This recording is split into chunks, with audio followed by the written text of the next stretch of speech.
জয় Hind friends, এসএসজিডি constable 2024 যে সমস্ত friends তোমরা পিইটি এবং ফিজিক্স টেস্টের জন্য এখন থেকে যে ডকুমেন্ট ভেরিফিকেশন হয়, সমস্ত সবাই যে ডকুমেন্টগুলো তোমরা রেডি করছো, অনেকেই কিন্তু আমাকে কমেন্ট করেছে দাদা পিইটি ফিজিক্সের জন্য কোন কোন ডকুমেন্টগুলো খুবই জরুরি এবং তোমাদের ডিএমই মানে তোমাদের মেডিকেলের সময় কিন্তু তোমাদের ফুল ডকুমেন্ট কিন্তু দরকার পড়বে। আশা করি তোমাদের এই ভিডিওর মাধ্যমে যে সমস্ত ইনফরমেশনগুলো দেবো সেগুলো কিন্তু অন্য কোনো জায়গা থেকে ইনফরমেশন নেওয়া লাগবে না। তোমরা কিন্তু এ টু জেড সমস্ত ফ্রেন্ডস তোমরা জানো যে 2025 কিন্তু বিগ ভ্যাকেন্সি আসতে চলেছে এসএসজিডি। তোমরা যদি এসএসজিডি 2025 বেস্ট বুক পেতে চাও, চাক্ষুষ প্রকাশনের বইটি কিন্তু নিতে পারো, কারণ এই বইতে কিন্তু তোমাদের এসএসজিডি 2024 সমস্ত প্রশ্ন, যে সমস্ত পরীক্ষা হয়েছে সমস্ত প্রশ্ন কিন্তু এখানে দেওয়া আছে। এছাড়া বিশেষ করে তোমাদের যদি হিন্দিতে খুবই দুর্বল হয়ে থাকো, তোমরা কিন্তু এই বইটি নিতে পারো। হিন্দি গ্রামার হিসেবে কিন্তু এই বইটি কিন্তু খুবই ভালো। আর তোমরা যদি বইটি পেতে চাও, আমাদের এই ভিডিও ডিসক্রিপশন বক্সে কিন্তু লিঙ্ক দেওয়া আছে অ্যামাজন এবং ফ্লিপকার্ট, সেখান থেকে কিন্তু তোমরা অর্ডার করতে পারো। যে সমস্ত ডকুমেন্টগুলো তোমাদের লাগে সব কিছু কিন্তু তুলে ধরবো। ফ্রেন্ডস অনেক স্কিন তোমাদেরকে প্রথমেই জানাই যে পিইটি এবং পিএসটিএসের কিন্তু অনেকেই বাদ পড়ে যায়। প্রধান মূল যে কারণগুলি এখানে কিন্তু তোমাদেরকে আগে তুলে ধরা উচিত।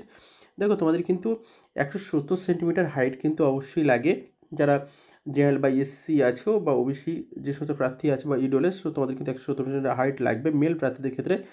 জাস্ট তোমরা যদি সিরিয়াল টাইপ হও মানে এসটি ক্যান্ডিডেট হও, তখন কিন্তু তোমাদের 162.5 সেন্টিমিটার হাইট লাগবে এবং কিন্তু মেয়েদের বেলায় 125 লাগবে। এবং যারা জেনারেল যে সমস্ত প্রার্থী এসসি ওবিসি আছে, ফিমেল প্রার্থীদের বেলায় কিন্তু 157 মানে 157 সেন্টিমিটার হাইট লাগে।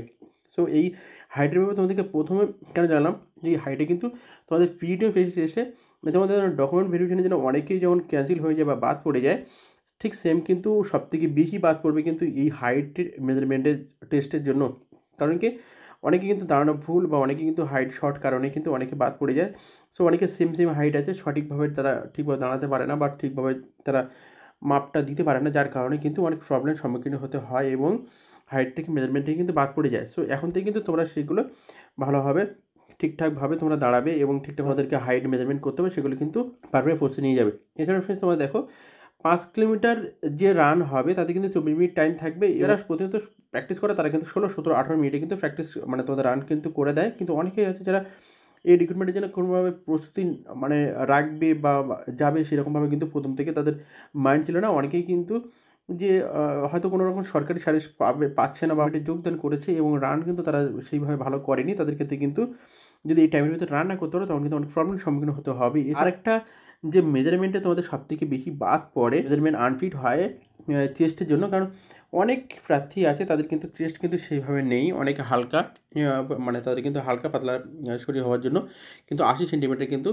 চেস্ট নেই তাদের। এবং কিন্তু ফুলে কিন্তু অনেকেই দেখেছে 8, 9, 10 কিন্তু ফুলাতে পারে, কিন্তু অথচ কিন্তু 80 সেন্টিমিটার নেই, 77 হয়তো কারণ 78 এরকম কিন্তু তাদের চেস্ট আছে। তারা কিন্তু এখন থেকে খুব ভালো নিজের চেস্টটাকে বাড়ানোর জন্য যে সমস্ত ব্যায়ামগুলো করতে হয়, পেটিগুলো করতে হয়, এখন থেকে ফিট করে রাখো, তাহলে কিন্তু তোমরা নর্মালভাবে যে চেষ্টা দরকার নর্মাল 80 এবং ফুলেই কিন্তু 5 সেন্টিমিটার, তাহলে কিন্তু তোমরা ফলাতে পারবে। এমনকি আবার অনেকেই আছে যাদের কিন্তু চেস্ট 80-80-র উপরেই আছে, 85-90, কিন্তু ফুলিয়ে 5 সেন্টিমিটার পারে না, তারা কিন্তু এখন থেকে ফুলানোর যে পদ্ধতি বা প্র্যাকটিস সেটা কিন্তু এখন থেকে করে রাখবে। আশা করি তোমাদেরকে বোঝাতে পেরেছি যে তোমাদের মেজারমেন্টে কী কী প্রবলেমগুলোর সম্মুখীন হয়। এখন আসা যাক তোমাদের মেন যে ডকুমেন্টগুলো লাগে সেগুলো কিন্তু অন স্ক্রিন আমি এখন তোমাদের পিইটি এবং পিসিএসটির যে ডকুমেন্টগুলো লাগার কথা বলবো সেগুলি কিন্তু তোমাদের মেডিকেলের সময় কিন্তু ফুল ডকুমেন্ট লাগে। 1 নম্বর প্রধানত তোমাদের জানাবো যে তোমাদের ফিজিক্যাল টেস্টের জন্য যে তোমাদের অ্যাডমিট কার্ড আসবে, মানে অ্যাডমিট কার্ড যে তোমাদেরকে দেওয়া হয়, তোমরা কিন্তু অ্যাডমিট কার্ড 2 কপি রাখবে। একটা তোমরা গ্রাউন্ডের জন্য নিয়ে যাবে, একটা কিন্তু তোমাদের পার্সোনালিটির জন্য রাখবে। তোমাদের কিন্তু 2-3 পেজের কিন্তু একটা অ্যাডমিট কার্ড মানে অ্যাডমিট কার্ড তোমাদের কিন্তু অনলাইনে পেয়ে যাবে। তোমরা সিআরপিএফ বা তোমরা এসএসসির ওয়েবসাইটে কিন্তু তোমরা পেয়ে যাবে। প্রথম যে পাতা তোমাদের অ্যাডমিট কার্ড আছে সেটাই কিন্তু তোমরা 2 কপি বা 3 কপি কিন্তু জেরক্স করে নেবে বা তোমরা কিন্তু প্রিন্ট আউট করে নেবে, করে কিন্তু তোমাদের 2 কপি তোমাদের বা 1 কপি বা 2 কপি তোমাদের পার্সোনাল ফাইলে রাখবে। আর ডকুমেন্ট ভেরিফিকেশনের জন্য মানে তোমাদের যে সমস্ত স্যারেরা তোমাদের মানে ডকুমেন্ট ভেরিফিকেশন করবে তাদের জন্য একটা কপি কিন্তু রাখবে, সঙ্গে কিন্তু তোমাদের এক্সট্রা কপি রাখা উচিত, সঙ্গে কিন্তু রাখবেই 2 থেকে 3 কপি কিন্তু তোমরা অবশ্যই অনলাইন থেকে তুলে রাখবে। এছাড়া ফ্রেন্ডস তোমাদের 2 নম্বর মাধ্যমিক বা সার্টিফিকেট লাগবে।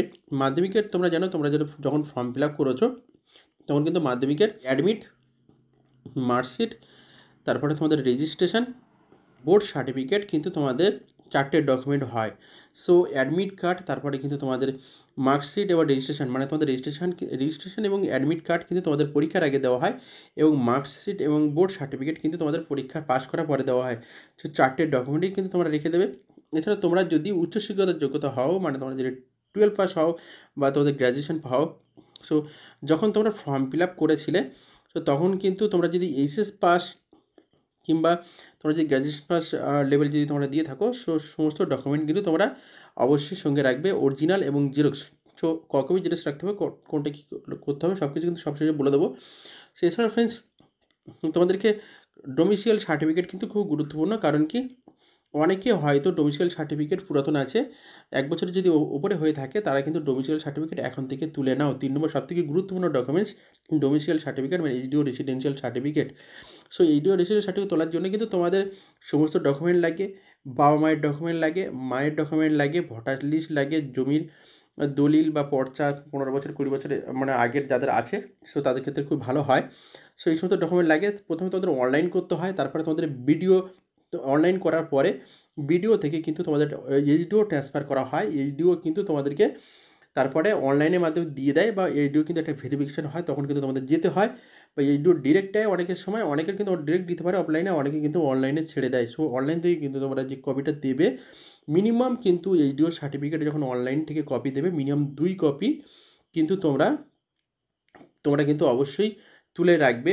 একটা স্যারেদেরকে দেওয়ার জন্য ভেরিফিকেশন, আরেকটা কিন্তু তোমাদের কাছে রাখার জন্য। মানে তোমাদের কিন্তু যখন কোনো ডকুমেন্ট অনলাইন উঠবে, 1 কপি তুলবে না, কারণ 1 কপি জমা পড়ে গেলে তখন আরেক কপি যদি তোমার থাকে তাহলে কিন্তু ভালো হয়। সেক্ষেত্রে কিন্তু তোমরা অনলাইন সমস্ত ডকুমেন্ট মিনিমাম 2 কপি করে তুলবে, একটা তোমার কাছে রাখার জন্য, আরেকটা কিন্তু তোমার জমা দেওয়ার জন্য। সো আশা করি ফ্রেন্ডস বুঝতে পেরেছো ডোমিসিয়াল সার্টিফিকেট সম্পর্কে। এখানে কিন্তু ডোমিসিয়াল সার্টিফিকেটে যদি তোমাদের কোনো প্রবলেম থেকে থাকে, বা নামের বানান, স্পেলিং বা অনেক রকম যে সমস্ত তারা তুলতে পারে না, জালি যদি করতে চায়, সো এক্ষেত্রে কিন্তু এখন প্রবলেম হচ্ছে। যারা বহিরাগত আছো, বিশেষ করে তাদের কিন্তু ডোমিসিয়াল সার্টিফিকেট তোলার ক্ষেত্রে কিন্তু খুব বড় প্রবলেম হচ্ছে। সেক্ষেত্রে যদি 4G ক্যান্ডিডেট হয়, সেখানে কিন্তু অনেক প্রার্থী বাদ পড়ে যাবে। যারা বহিরাগত আছো, যদি চাকরিও করে থাকে, বা যারা 2 নম্বরইভাবে জাল ডকুমেন্ট করে যদি চাকরি করে থাকে, পরবর্তী সময়ে কিন্তু চাকরি থেকেও কিন্তু তাদেরকে বের করা হবে এবং জেল জরিমানা কিন্তু হতে পারে। সো এটা কিন্তু তোমরা সতর্ক থাকবে যদি কোনো প্রার্থী এরকম থাকে।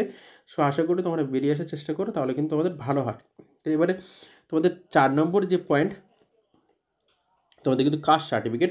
কারণ যে সমস্ত ফ্রেন্ডস তোমরা এসসি এবং এসটি, ওবিসি, তারপরে ইডব্লিউএস, সো এই সমস্ত ফ্রেন্ডস তোমরা কিন্তু অরিজিনাল ডকুমেন্ট এবং সেন্ট্রাল ডকুমেন্ট হতে হবে। বিশেষ করে এবার কিন্তু ওবিসি যে সমস্ত ফ্রেন্ডস আছে, তাদের কিন্তু ওবিসি ফরম্যাট, মানে তোমাদের সেন্ট্রাল ভুক্ত কিনা সেটি কিন্তু তোমাদের এইচডিও যেতে হবে। এইচডিও গিয়ে তোমাদের কিন্তু একটা ফরম্যাট দেবে, সেখানে কিন্তু তোমাদেরকে তাদের কাছে ফিল আপ করে সই সিগনেচার করে কিন্তু তোমাদের পারমিশন, মানে তোমাদের কিন্তু একদম অন ডকুমেন্ট করে কিন্তু নিয়ে যেতে হবে, তাহলে কিন্তু ওবিসির ক্ষেত্রে বেস্ট হয়।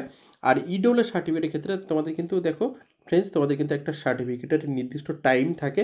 সো সেই টাইম এবং সময় হিসাবে কিন্তু তোমাদের সেই ডকুমেন্টগুলো কিন্তু, মানে তোমাদের এই রিক্রুটমেন্টের ভেতরে যে টাইমটা থাকে, সেই টাইমের ভেতরে কিন্তু তোমাদেরকে রাখতে হবে। ওবিসির ক্ষেত্রে কিন্তু এবারে কিন্তু সেন্ট্রাল ফরম্যাট করে অবশ্যই তোমরা নিয়ে রাখবে, তাহলে কিন্তু তোমাদের ডকুমেন্ট ভেরিফিকেশনে কোনো রকম প্রবলেমের সম্মুখীন হতে হবে না। এনসিসি সার্টিফিকেট কিন্তু তোমরা যোগ করেছিলে, যে এনসিসি এ আছে, বা সরি বি বা সি, এখন হয়তো বি হয় ডিরেক্ট, সো তারপরে সি। সো এনসিসি যদি বি থাকে, হ্যাঁ এও হয়, বি হয় এবং সি সার্টিফিকেট হয়, সেই সমস্ত সার্টিফিকেট কিন্তু অরিজিনাল তোমাদেরকে রাখতে হবে, সঙ্গে জেরক্সও রাখতে হবে। সো আশা করি ফ্রেন্ডস তোমরা বুঝতে পেরেছো যে যে সমস্ত ডকুমেন্ট তোমরা ফর্ম ফিল আপ করার সময় জমা করেছিলে, বা তোমরা ফর্ম ফিল আপের সময় তোমরা উল্লেখ রেখেছিলে যে এই ডকুমেন্টগুলো, বা এই ডকুমেন্টগুলো তোমাদের আছে, বা যেভাবে তোমরা ফর্ম ফিল আপ করেছিলে ডকুমেন্ট হিসেবে, সেই সমস্ত ডকুমেন্ট কিন্তু সব কিছু লাগবে।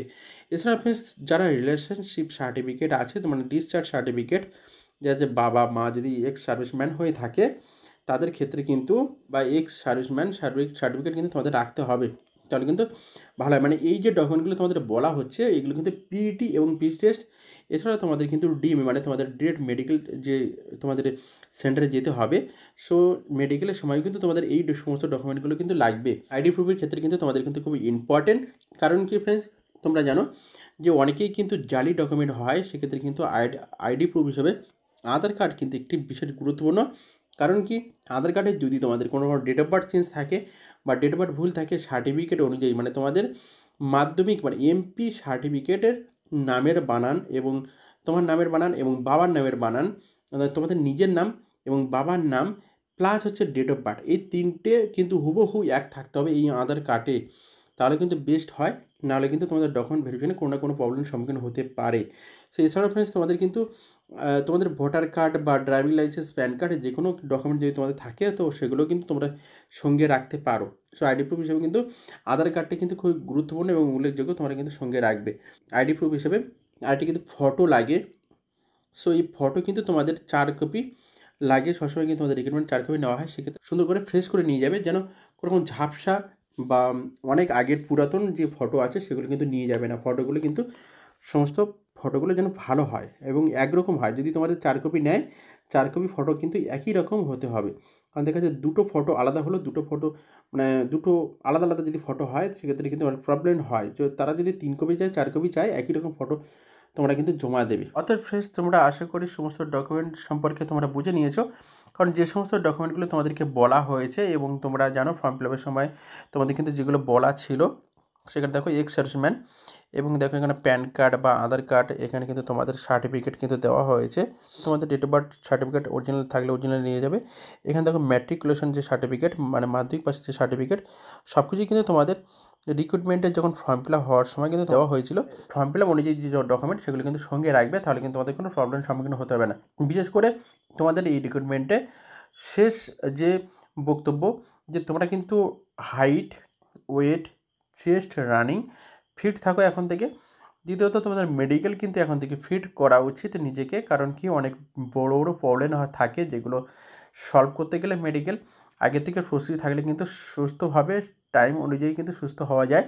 সঙ্গে কিন্তু তোমাদের ডকুমেন্ট, অল ডকুমেন্টগুলো কিন্তু সঙ্গে তোমাদের একটা আলাদা ফাইল করতে হবে এবং তোমাদের এই রিক্রুটমেন্টের জন্য মানে জিডি 2024 রিক্রুটমেন্টের জন্য একটা ফাইল করো। সেখানে কিন্তু সমস্ত ডকুমেন্ট একটা একটা কপি করে জমা করে এবং সমস্ত ডকুমেন্টের এ টু জেড তোমাদের কোনো রকম স্পেলিং যেন ভুল না থাকে বা ডেট অফ বার্থ সমস্ত কিন্তু ভালোভাবে চেক করে তোমরা জমা করো। এখন ডকুমেন্ট ভেরিফিকেশন খুবই গুরুতর মানে খুবই চাপের হচ্ছে, যার কারণে তোমরা কিন্তু অবশ্যই ডকুমেন্টগুলো সুন্দরভাবে তোমরা অরিজিনাল কপি প্লাস কিন্তু 1 থেকে 2 কপি মানে 1 কপি চাই, তোমরা কিন্তু 2 কপি করে কিন্তু জেরক্স নিয়ে যাবে।